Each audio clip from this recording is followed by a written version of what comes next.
And we should point out the SMAR is only a draft.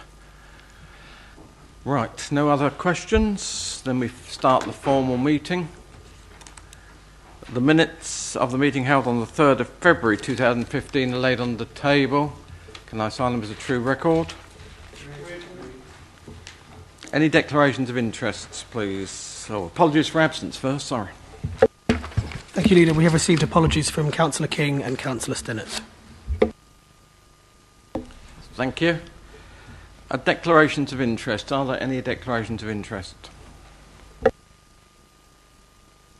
None received in advance, Leader. Thank you. Questions from members of the public. There are none on the agenda. Are there none? None received. Thank you. The forward programme on pages 7 to 12, members. Has anybody any amendments, please? Everybody happy? Agreed?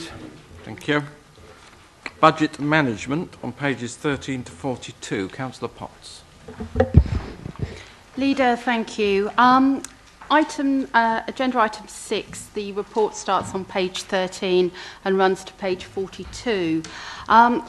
The real headlines and an overview here is that we are still showing an overall underspend on the general fund revenue, currently estimated at approximately £557,000, and we have some very strong car park income, which is really helping us to hold up our position.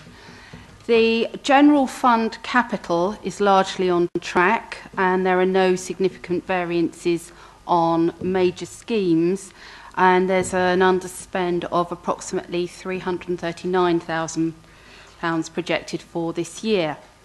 Now, there are some proposals within this report and in the recommendations to approve some budget transfers, £50,000 to cover additional planning staffing, £15,000 additional budget towards tree safety works, and £15,000 towards oven replacement at the Gostrey Day Centre in Farnham. There is also £20,000 to continue the signage project, which is obviously borough-wide. So all of these costs are going to be met from additional income or underspends on the existing budgets. Now, turning to the HRA, the revenue budget is largely on track. There's a small underspend projected. Capital spend on the Decent Homes programme remains positive. Further rescheduling of works is requested, and that is shown in Exempt Annex 6 on page 35. And finally, from the HRA, there's a request to spend on void property works where amounts exceed £5,000. There are 14 properties on the list, which again is in Exempt Annex 9, which can be found on page 41. And finally, Leader, item 5.1 shows a summary of write-offs. This is the twice-yearly finance exercise when, after careful consideration, we write off long-term debts, which I would like to reassure members we have taken all actions possible to recover, and this has not been forthcoming. This action is only actually taken it's taken under delegated powers, but it's literally taken when we are at a stage where we have no other reasonable chance of recovering that debt. And I would ask members if they would please note this. That's on page 20. Leader, there are 7 recommendations in all, which you will see on page 20, and I commend them to colleagues. Thank you. Thank you very much indeed. Any comments, please? No? There are 7 recommendations on item number 6. Are they agreed? Agreed. Item 7 is the local plan report. Councillor Adams.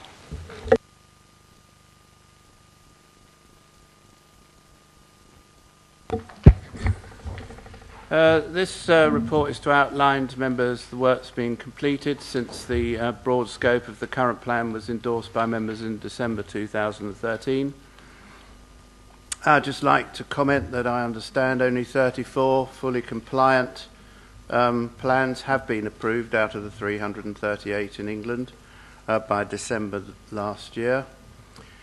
It also covers issues raised by the consultation last year and further work in progress. I'd draw your attention to page 44, which lists, in fact, all those reports and activities which have taken place over the year. It's fairly substantial amount of work, and I think the officers should be congratulated on achieving them. I'd also draw your attention to pages 51 to 68, Annex 1 of the report, which covers the analysis and comment arising from the consultation. I'm not proposing to cover these as they're self-explanatory, apart from saying there was a very good response to the consultation, 4,265 replies. I think one of the largest sets of replies we've had.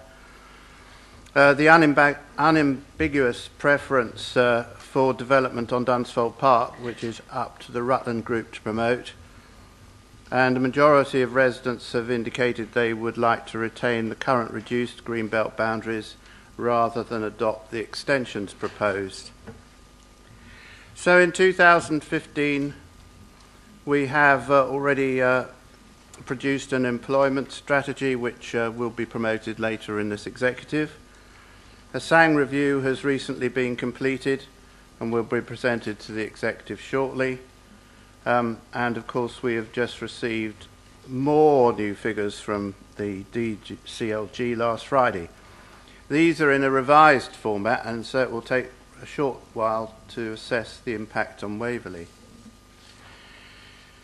The development in Waverley is dependent on the capacity of the infrastructure to accommodate it, and in the northwest the availability of SANG. At the same time, we're seeking to protect our rural landscape.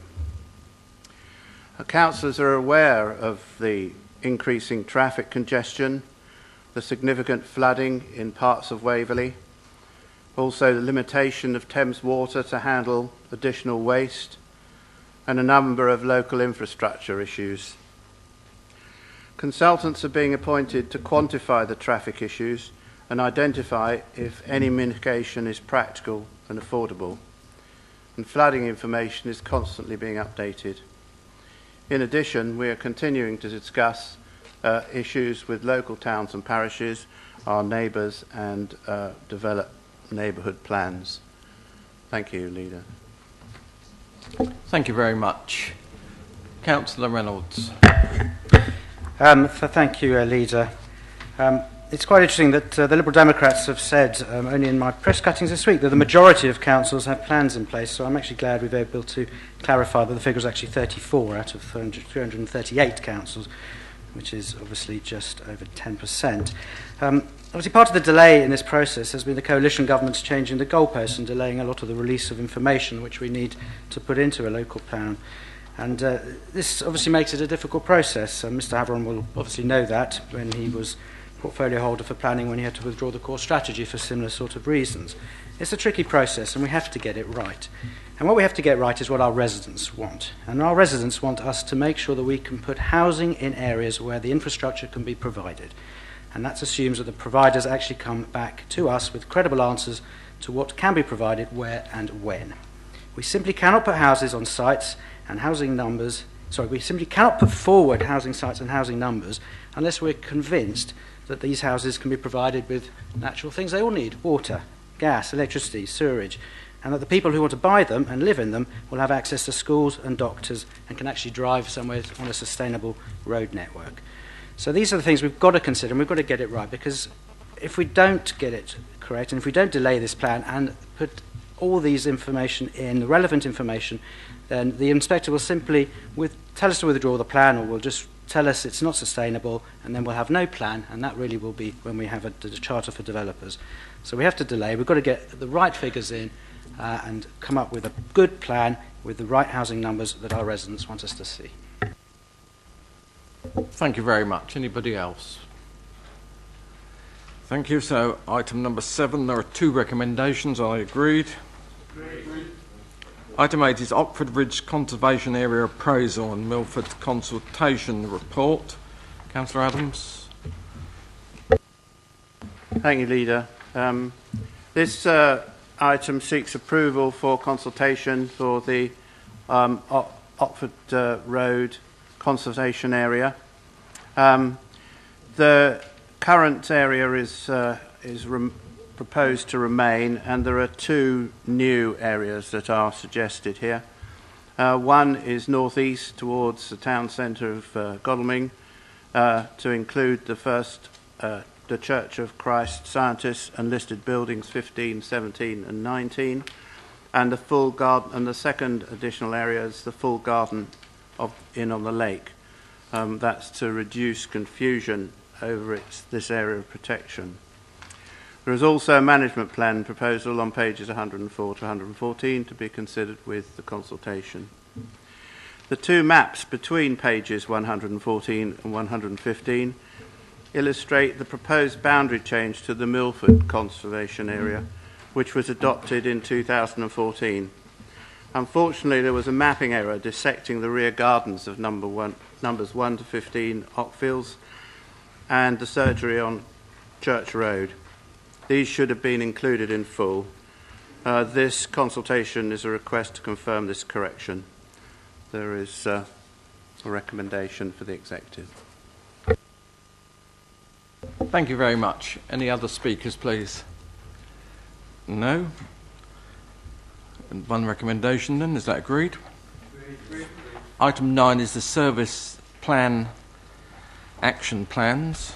Doesn't read very easily, does it? 2015-16, Councillor Potts. Thank you, Leader.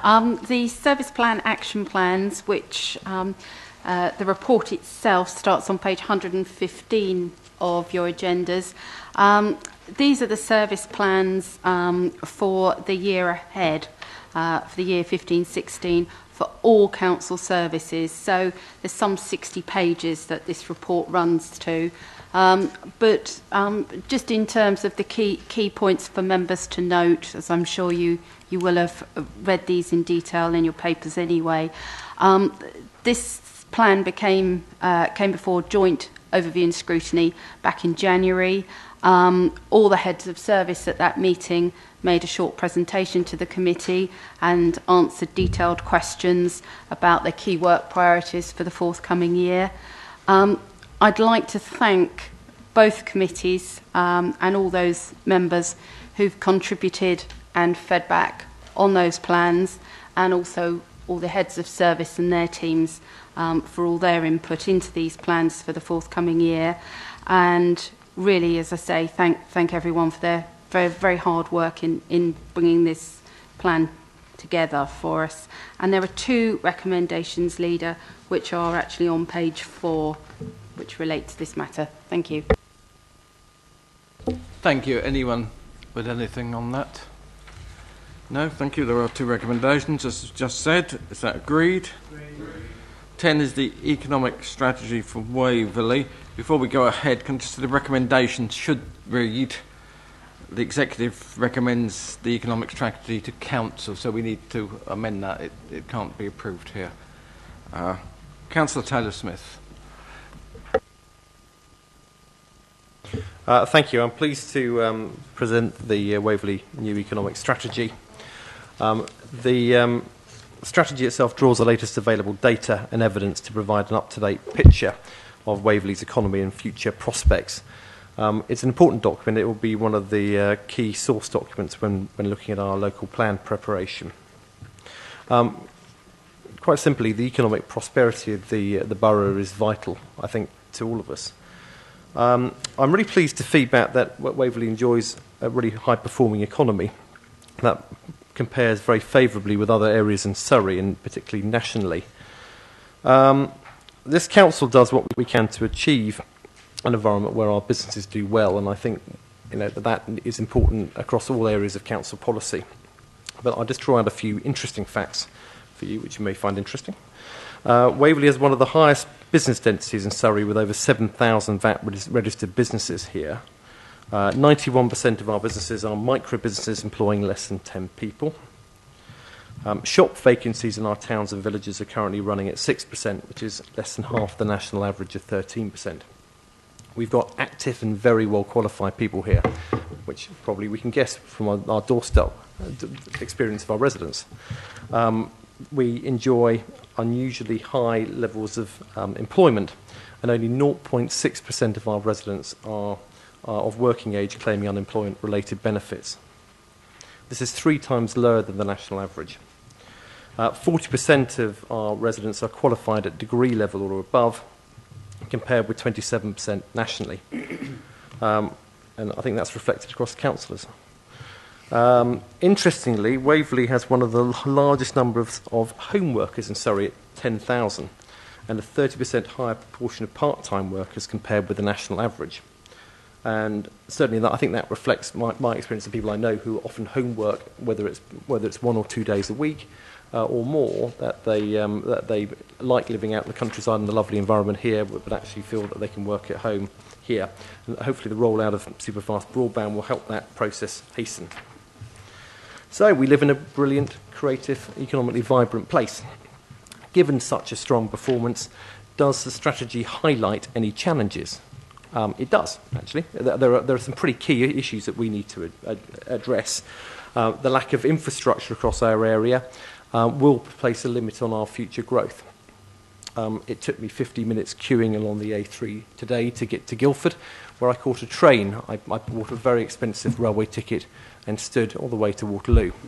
That's what we do here, because our infrastructure is absolutely strained, and our local plan preparation, I think, needs to reflect that. And I think residents who live here and those who travel around the borough, particularly at peak times, know this. We need to know this, and we need to convince an inspector when we come to our local plan preparation that we need to address these issues. There's also a lack of affordable housing. That lack of affordable housing, I know, I'm a local employer in this area, and I know that my staff, in order to get homes, decent homes that they can afford to live in, now come from really long distances away. And I've got quite a number of people who work with me who now travel in from down near Portsmouth every day to Guildford because they can't afford to live in this area. That is a tragedy, actually, for this area, because we want to have a diverse area where people can afford to live in it. Finally, the report highlights the many ways in which the council actively supports local businesses and local economy. This includes our long-standing commitment to pay local suppliers within 10 working days. I'm very pleased to recommend this report to you. Thank you. Thank you. Any Councillor Reynolds? Thanks. Well, I was very pleased to see one thing. We also get often berated at the amount of empty shops in high streets, but in fact, at an average of 6%, the empty shops in Waverley is significantly less than the average in the country, which is 14%. And from what I know, certainly in Godalming, actually the turnover of empty shops is normally fairly brisk, unless the greedy landlord's asking for far too much money, which obviously sometimes is the case. But that's a good news story. It means we have vibrant high streets, and that's very much to our benefit. Thank you. Anybody else? Right, there's one recommendation, and as I say, I was passed a note to say we need to amend this, so I'm proposing that we amend it to, it is recommended the Executive recommends the economic strategy to Council. I have a seconder. Pleased to second, Leader. Thank you. Is the amendment agreed? Agreed. Thank you. So, as agreed, the recommendation, is that agreed? Agreed. Thank you very much. The re-employment policy on pages 207 to 210. You'll see the policy is attached. This has been custom and practice in Waverley for some years, and it is timely to formalise this in a policy document. Members will be aware of the Small Businesses Enterprise and Employment Bill, which if passed will require recovery of exit payments if someone rejoins the same part of the public sector within 1 year, and that is all reflected within the document.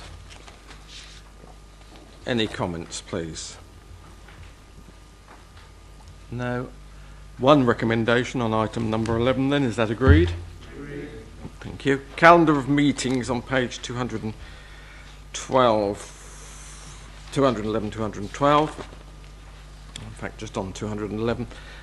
This has been published to move back the first, or the annual council and joint planning meetings, as because of the way the calendar was running, and after the count, it was going to be virtually an impossibility to get the papers out within the required amount of time. So this just drops back so that we are able to do that. Councillor Reynolds. Thanks. Actually, I just want to ask a question, because I wrote a letter to the Sariad last week about the non-attendance of certain UKIP members, and the UKIP leader responded, and she actually came up with a line which is quite interesting, which was: the Tories every year insist on a meetings calendar that penalises working individuals, carers and those with children. Now, apart from the fact that actually the majority of meetings for councillors actually do take place in the evenings, which I would have thought actually is of great benefit to people who work or have carers or have children, can I just get a steer from the officers that actually the dates that have been put in this are statutory dates, because obviously we have to meet certain planning guidance, planning rules and other things. So can I just be reassured that these dates are not fixed by us? These are dates that all borough councils have to adhere to. Thank you very much. I'll just look to the officers. Leader, just to confirm that this is set a date prepared by officers of the council.